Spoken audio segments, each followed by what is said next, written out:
Isa sa pension sa Canada na pwede mong matanggap kahit umuwi ka pa at mag-for good sa Pilipinas ay ang CPP, ang Canada Pension Plan. Kahit saang panig ka ng mundo manirahan, pwede mong matanggap ang iyong CPP kasi nga, pera mo ito. Yours and your employer's contribution in the past years. Ano ang rules? At kailan ba ang tamang panahon to start your CPP pension? Pwede bang ma-estimate ang CPP pension? Yan po ang ating pag-uusapan kaya stay tuned. Hello everyone, si Ate Menchi po ito and welcome back. Another episode po ito ng ating Menchi's Philcan Life. Thank you sa inyo na laging nakasubaybay. Thank you sa mga nakasubscribe na. At kung hindi pa, just click the subscribe button, like and share. Pwede rin po kayong maging supporter ni Ate Menchi. Mag-join lang po kayo and be a channel member. Click the join button below at sundin po ang instructions ng YouTube. In that note, gusto ko nang pasalamatan ng ating mga channel members. Thank you sa ating mga channel members. Gerald Villaraso, Corazon Binene, Jepons Day of White Darters, kay Ariandal Maninaw, Marlu Kwasay, kay Marciano, and Nimpa. Salamat po sa inyong patuloy na support sa aking channel. Now let's go to our topic guys, ang CPP, Canada Pension Plan, Retirement Pension. Madadala mo kahit ikaw ay mag-retire pa ay sa Pilipinas or kahit saang bansa outside Canada. Kasi ito po ay isang contributory benefit regardless of your citizenship and it will follow you anywhere you go. At pwede mong i-transfer sa isang international bank kung saan meron kang direct deposit at matatanggap mo ang halaga ng perang ito sa Philippine money. Ang Canada po at Pilipinas ay merong pension agreement. At ang sinasabi rito, if you do not qualify for CPP benefits based on your contributions to CPP, Canada will consider periods credited under the Philippine Pension Program as periods of contributions to the CPP. So may konsiderasyon po. Kahit hindi ka makakumpleto ng years, posibleng i-credit nila yung iyo namang pagtatrabaho at paninirahan sa Pilipinas. Yun po ang ibig sabihin ng pension agreement between the two countries. So sa ating topic guys, mga basic information ang ihatid ko sa inyo tungkol sa CPP. Ano ito? Qualified ka na ba? Kailan mas magandang mag-start ng iyong pension claim? Magkano ang posible mong matanggap? Papaano mag-a-apply? At papaano ang pagtanggap ng inyong pension? No? Very simple guys. Ang ibig sabihin po ng Canada Pension Plan, ikaw ay nag-build ng halaga na magiging pangpalit sa iyong sweldo during your time of retirement. It is a taxable benefit that replaces part of your income when you retire. If you qualify, you will receive the CPP retirement pension for the rest of your life. Okay po, wala pong lump sum, it's a pension for life. Do you qualify? Ano ba ang eligibility para matanggap natin ang ating pension? Sapagkat sa Canada po, the moment na magtrabaho ka as a legal worker or resident of Canada, ay merong binabawas sa iyo na kontribusyon mo sa CPP at ang iyo din namang employer ay meron ding kontribusyon na inihuhulog. Magkano po ba ang hulog ngayon? Ilang percentage ng ating sweldo? Andiyan po sa screen. Who can receive the CPP retirement pension? Be at least 60 years old.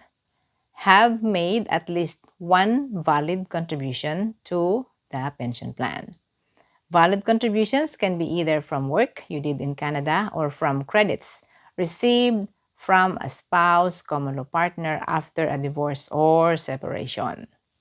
Kung kayo po ay nakatira naman sa Quebec, ang tawag po dyan ay Quebec Pension Plan. At least 60 years old, pwede ka nang kumuha ng pension, but the standard age is 65. Pwede ka rin nagtatrabaho pa habang ikaw ay nagkiklaim na ng iyong pension. At kung ginagawa mo yon, magkakaroon ka ng karagdagang pension or karagdagang amount na ang tawag po ay CPP Post-Retirement Benefit. At least one valid contribution, pwede kang magkaroon ng pension.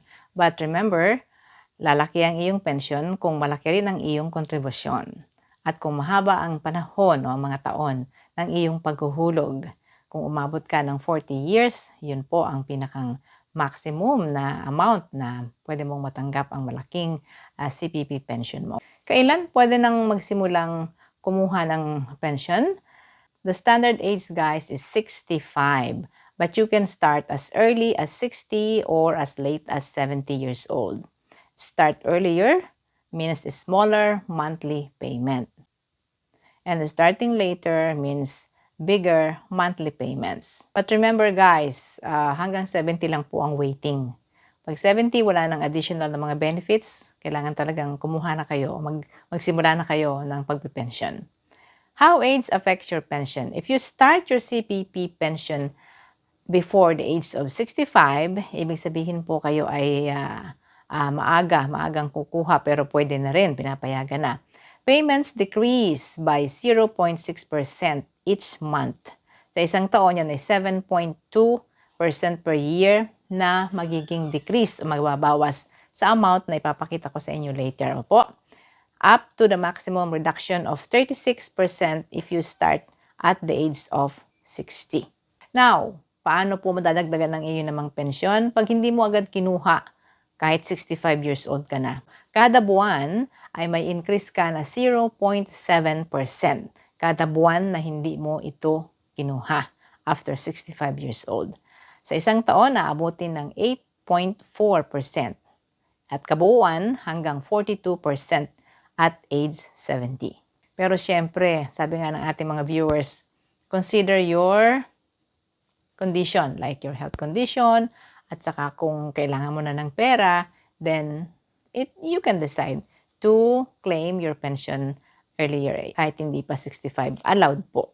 Siguro po narinig nyo na yung tinatawag na retroactive payment, yung makakakuha ka ng back pay, ayun.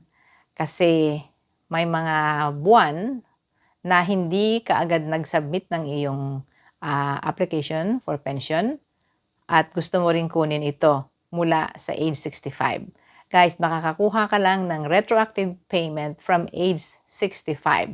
Halimbawa, 66 ka na at ikaw ay naisip mo, bakit di ko pa ba kinukuha? Mag-apply ako.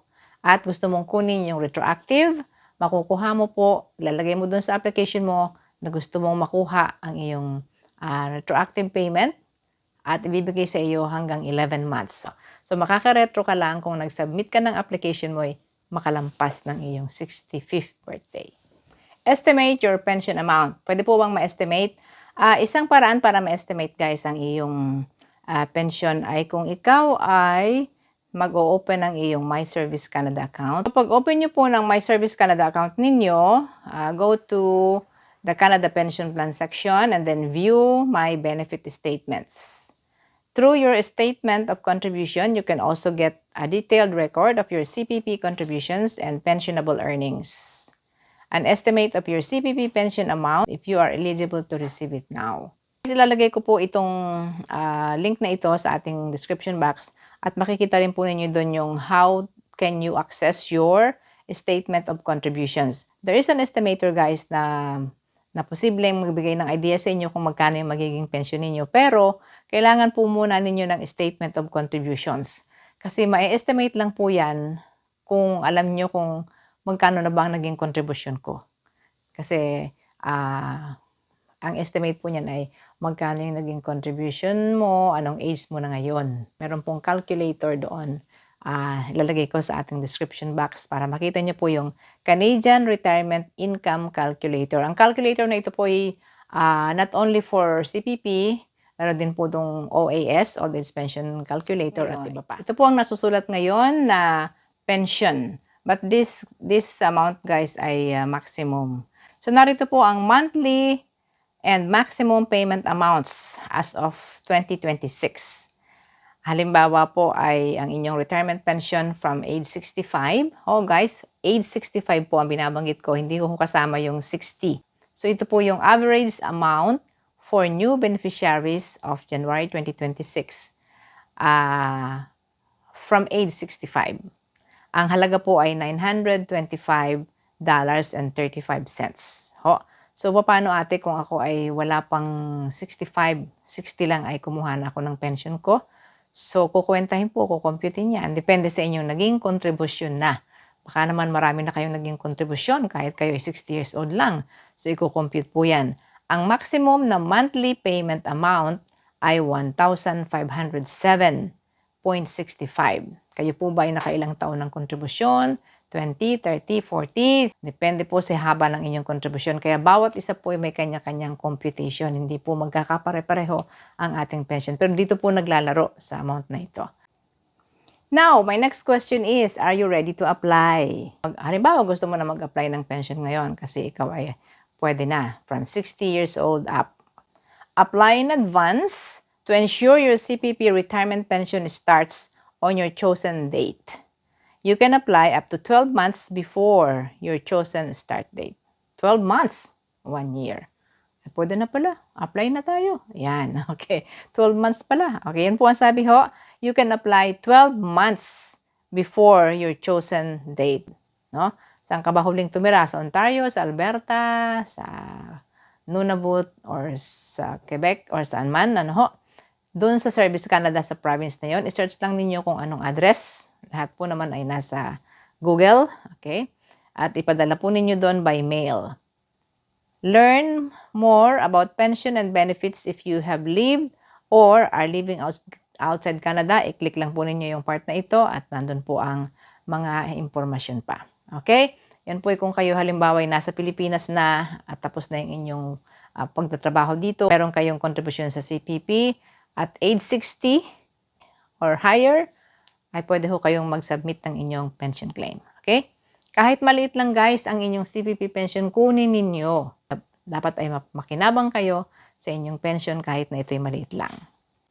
Ang preferred na paraan po ng pag-a-apply kung kayo andito rin lang sa Canada is through online application. Ang gagawin nyo muna, mag-open po kayo ng MSCA, My Service Canada account. At pag nakumpleto na po ninyo yung inyong registration sa My Service Canada account, nandun na po yung pag-apply sa old age pension, GIS, CPP, mga dental benefit, mga iba pang mga benefit para sa mga seniors. Nandyan po lahat sa inyong My Service Canada account. Pwede ho kayong pumunta sa Service Canada office at magtanong kayo doon kung paano ang pag-apply in person or by paper. Habang naka-apply, maghihintay kayo ng mga ilang buwan bago matapos ho yun.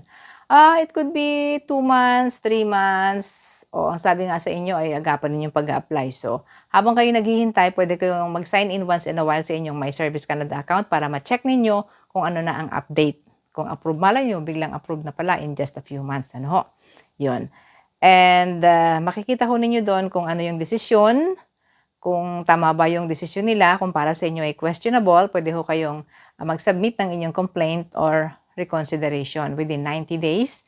Pwede kayong pumunta ulit sa Service Canada office o di kaya po ay mag-request kayo ng reconsideration of your CPP application. Sa pag-apply ninyo sa inyong My Service Canada account ng inyong CPP pension, ay mayroon po dong section na tinatanong kung babawasan ba kayo ng tax. So, depende sa inyo.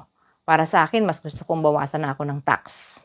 Bago ibigay sa akin yung amount, katin nyo na yung tax. Kasi mahirap yung ikaw pa yung bubunot at the end of the, pagdating ng tax season, saka ka pa bubunot para pambayad kung wala ka nang bubunutin. Okay. Sa ating pong channel ngayon ay nakukover na natin yung how to come to Canada, how to live in Canada, and how to retire in Canada. Thanks for watching and thanks for subscribing. At kung di ka pa nakasubscribe, just click the subscribe button, like, and share. Pwede rin po kayong maging channel member. I-click nyo po yung join button below. And thank you sa ating mga channel members. Thank you sa ating mga channel members. Gerald Villaraso, Corazon Binene, Jepons Day of White Darters, kay Ariandal Maninaw, Marlu Kwasay, kay Marciano, and Nympha. Salamat po sa inyong patuloy na support sa aking channel. Ito po si Ate Menchi from Toronto. Salamat sa inyong panonood. Hanggang sa susunod. Bye!